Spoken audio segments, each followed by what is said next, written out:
Sa buhay na ito, ang pagtupad ng isang pangako ay hindi natin masisigurado. Naalala mo ba nung mga bata pa tayo? Yung real string about soulmate. Best friends forever? Forever and Kung kaya't sa isang relasyon ng pagkakaibigan, kung mahulog ang isa, ano ang kahihinatnan?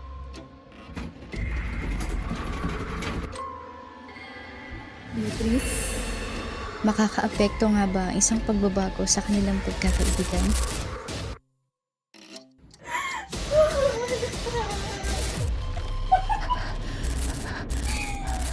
Hanggang saan at hanggang kailan nga ba kayang itago ang nararamdaman?